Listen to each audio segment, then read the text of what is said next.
नमस्कार दोस्तों, मैं हूं विनोद और आप देख रहे हैं मेरा यूट्यूब चैनल पोल्ट्री जोन। दोस्तों, एक फार्मर भाई ने बहुत ही बढ़िया सवाल पूछा कि इस फार्म में एक और एग्जॉस्ट फैन की ज़रूरत क्यों पड़ी। दोस्तों, एक और एग्जॉस्ट फैन की ज़रूरत इसलिए पड़ी क्योंकि जब मैंने आपको पहले भी कई वीडियो में बता चुका हूं कि जब मैंने फार्म बनाया था तब मुझे इसी फार्मिंग के बारे में ज़्यादा नॉलेज नहीं था। मुझे सिर्फ इतना ही पता था कि फार्म को एयर टाइट कर दो, एग्जॉस्ट फैन लगा दो, कूलिंग पैड लगा दो और बस आपका फार्म बन गया एसी। और दोस्तों, ऐसा हुआ भी क्योंकि ठंड के टाइम पे मैंने शुरुआत किया तो मुझे अच्छा रिजल्ट मिला। स्वाभाविक सी बात है, ठंड के टाइम में हमें कूलिंग पैड तो चलाने की ज़रूरत ही नहीं पड़ती और उसके कारण जो है मुझे अच्छा रिजल्ट मिला। फिर गर्मी का भी रिजल्ट मैंने ठीक निकाला दोस्तों, किंतु फिर भी इस बार की जो गर्मी बहुत तेज़ थी और मुझे उन गर्मी में मतलब एहसास हुआ कि मैं इसमें कौन सी गलती कर रहा हूँ। तो तब दोस्तों मैं हर एक फार्मर भाई को बताता फिर रहा था कि फार्म की हाइट आप ज़्यादा से ज़्यादा नहीं लें, कम से कम लें, जैसे कि 7 फीट हाइट लें। अब दोस्तों, एक फार्मर भाई ने मुझे ही पूछा कि आपके फार्म की का साइज़ क्या है। दोस्तों, जब मैं उनको बता रहा था तब मैंने खुद ने मेज़र किया कि मेरे फार्म की हाइट जो है 7 फीट नहीं, करीब 7 फीट नहीं 8 फीट से ऊपर ही है। बल्कि दोस्तों, यहाँ कूलिंग पैड के पास में थोड़ा सा 8 फीट है और जब एग्जॉस्ट फैन के पास में जाएंगे तो 9 फीट है। तो दोस्तों, हम एवरेज हाइट हम 8.5 न मानते हुए 8 फीट ही मान लें। तो दोस्तों, टोटल हमारा जो वॉल्यूम हो रहा है टोटल फार्म का, क्योंकि हमें पूरे फार्म को ठंडा करना है, आप पूरे फार्म का अगर वॉल्यूम देखें तो 33,600 घन फीट हो रहा है। दोस्तों, अगर हम उस 33,600 में 15,000 से भाग करते हैं तो 2.24 आ रहा है। मतलब कि इस फार्म में हमें 3 एग्जॉस्ट फैन की ज़रूरत थी और हमने कितना लगा रखा था, 2 एग्जॉस्ट फैन लगा रखा था। अब दोस्तों, इस 3 एग्जॉस्ट फैन के साथ में हमें कितने कूलिंग पैड चाहिए थे, 15 कूलिंग पैड, किंतु हमने 12 ही कूलिंग पैड लगा रखे थे दोस्तों। तो वैसे इस फार्म में मुझे समस्या कुछ भी नहीं आ रही थी दोस्तों। मैंने कैलकुलेशन पूरा बता दिया कि मुझे एग्जॉस्ट फैन की जरूरत क्यों पड़ी, क्योंकि मेरे कैलकुलेशन के हिसाब से मेरे फार्म में 3 एग्जॉस्ट फैन और 15 कूलिंग पैड होना चाहिए था।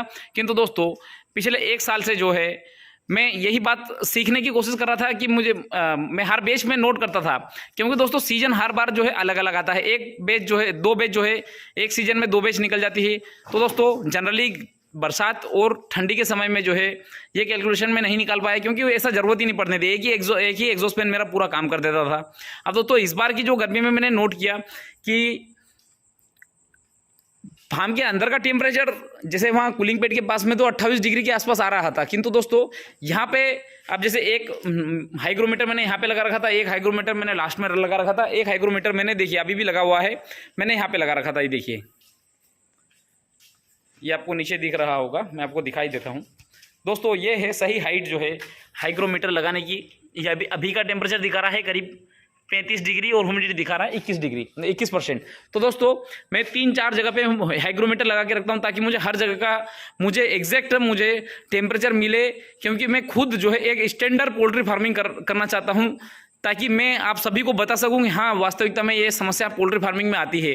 दोस्तों, अगर हम खड़े रहेंगे पोल्ट्री फार्म में तो हमें कम गर्मी होगी, और हम बैठेंगे तब हमें पता चलेगा वास्तविकता में कि फार्म के अंदर गर्मी हो रही है। तो दोस्तों, मैंने देखा कि फार्म के अंदर का टेम्परेचर मैंने दोनों एग्जॉस्ट फैन कंटिन्यू चालू कर दिए, उसके बाद में भी 30 डिग्री से नीचे नहीं गया। जबकि वास्तविकता में जब बड़े हो जाते हैं, जब लिफ्टिंग का टाइम रहता है लास्ट वीक में, हमें जो है करीब 28 डिग्री से ऊपर टेम्परेचर नहीं, हमें कोशिश तो ये करना चाहिए कि 28 डिग्री आराम से मतलब फार्म के अंदर मेंटेन होना चाहिए। किंतु दोस्तों, 28 डिग्री तक टेम्परेचर नहीं आया। उसका कारण मैंने आपको बता दिया कि मेरा कैलकुलेशन कि मुझे 3 एग्जॉस्ट फैन लग रहे थे, मुझे वहाँ पे मैंने 2 ही एग्जॉस्ट फैन लगा रखे थे। तो दोस्तों, अब एग्जॉस्ट फैन मैंने लगा दिया, मात्र वो 2 डिग्री कम करने के लिए ही मैंने ये एग्जॉस्ट फैन लगाया। बाकी मुझे ऐसा फार्म के अंदर कोई भी समस्या नहीं लग रही थी। और दूसरा कारण ये था दोस्तों कि कर्टन पुराने होने के कारण जगह जगह से लीकेज होते चले गए। एक ऐसा नहीं है कि मतलब एक एग्जॉस्ट फैन ने ही सब, एक ही एग्जॉस्ट फैन के कारण ही मतलब 2 डिग्री कम नहीं हो पा रहा था दोस्तों।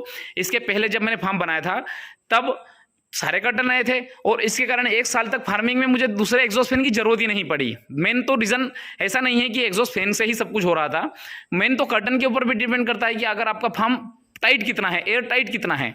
दोस्तों, मेरा फार्म पूरी तरीके से टाइट था, सारे नए कर्टन थे और उसके कारण जो है प्रॉपर तरीके से एयर का सक्शन कहाँ से था, कूलिंग पैड के पास से था। तो बढ़िया तरीके से मेरी 6 से 7 बैच कंटिन्यू चली और मुझे कोई समस्या नहीं आई। अब जब मुझे समस्या कब आई, जब मेरे कर्टन पुराने हुए। तो दोस्तों, अब मैं कर्टन चेंज करूंगा, तो कर्टन खेत जहाँ से मुझे फट रहे थे वहाँ से मैंने रिपेयर का काम चालू कर दिया है। किंतु दोस्तों, अब मैंने जब कैलकुलेशन देखा तो सोचा एक एग्जॉस्ट फैन और बढ़ा दूं। मेरे पास में एक स्पेयर में रखा हुआ था, चूंकि दोस्तों मैंने फिर आपको बता दूं कि मैंने फार्मिंग जब इसी फार्मिंग की थी तब मुझे जहाँ पे 5 पंखे लगे थे, मैंने वहाँ से वीटेक एग्रो से 7 पंखे परचेस कर लिए थे। तो दोस्तों अब मेरे पास में एक एग्जॉस्ट फैन स्पेयर में रखा हुआ था, तो मैंने सोचा कि यहाँ पे मैं यूटिलाइज कर लूँ, जब भी जरूरत रहेगी तभी चलेगा। ऐसा तो नहीं कि फार्म के अंदर वैसे भी बाहर रखा हुआ था। तो दोस्तों यहाँ पे भी लगा हुआ रहेगा, जैसे टेम्परेचर बढ़ेगा तो ये एग्जॉस्ट फैन और ये एग्जॉस्ट फैन दोनों टेम्परेचर से चलेंगे, जैसे टेम्परेचर बढ़ेगा तो ये दोनों चालू होंगे। और सबसे अच्छी बात, दो अगर एग्जॉस्ट फैन रहेंगे तो फार्म को जल्दी ठंडा करेंगे। तो अब जैसे एक एग्जॉस्ट फैन अगर जैसे टेम्परेचर मान ली एकदम से बढ़ा और 30 डिग्री 32 डिग्री के आसपास पहुंच गया टेम्परेचर, तो दोस्तों अब एक एग्जॉस्ट फैन अगर उसको खींचेगा तो थोड़ा लेट ठंडा होगा। अगर अब 2 एग्जॉस्ट फैन अगर हवा को खींचेंगे तो जल्दी ठंडे हो जाएंगे। एक तो हमें डबल जो है एडवांटेज मिल ही गया, और साथ में जो कर्टन का जो था कि कर्टन थोड़े पुराने हो गए, थोड़ी जगह से लीकेज हो गए, ये तो मेन रीज़न ये भी रहा।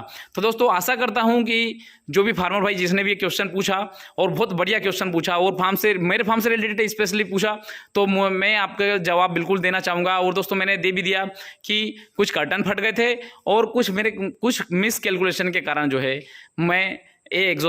मुझे एक और एग्जॉस्ट फैन लगाना पड़ा। और दोस्तों अगर पोल्ट्री फार्मिंग से आपको अच्छा रिजल्ट चाहिए तो बहुत सारी जो बातें हैं, कर्टन आप अच्छी कंपनी का लगाएं, और उसके साथ में आपका जो है फार्म की हाइट ज़्यादा नहीं रखें, क्योंकि हम फार्म की आप हाइट ज़्यादा रखेंगे तो आपको ज़्यादा काम करना पड़ेगा। स्वाभाविक सी बात है, फार्म का जो है फार्म के अंदर काम करना एक बार का है, किंतु बिजली बिल भरना आपको हर महीने का है। तो दोस्तों आपको जितने ज़्यादा इक्विपमेंट लगाएंगे उतने ज़्यादा आपके मेंटेनेंस बढ़ेंगे और उतने ज़्यादा आपका बिजली बिल आएगा। तो दोस्तों कभी भी हम कोशिश ये करें, फार्म जो है 7 फीट हाइट से ज़्यादा हाइट नहीं लें, ताकि हमको ठंडी में भी काम में आएगा, क्योंकि हमें कम एरिया को गर्म करना पड़ेगा। गर्मी में हमें काम आएगा, हमें कम एरिया को ठंडा करना पड़ेगा। 2 चीज़ क्लियर हो गई। दोस्तों आप ऐसा नहीं हो कि फार्म के वॉल्यूम कम करने के चक्कर में आप फार्म को 6 फीट हाइट पे ले आए, फिर क्योंकि आपको काम भी 12 महीने करना है। फार्म के अंदर से बुरादा लेके जाना, फार्म के अंदर चिक्स, मतलब हम आसानी से फार्म के अंदर घूम फिर के निकल सकें, बस यही हमारा इतनी हमारी फार्म की हाइट रखना है। तो दोस्तों आशा करता हूँ यह वीडियो आपको पसंद आएगा। इसी के साथ मैं वीडियो समाप्त करना चाहूँगा दोस्तों। धन्यवाद।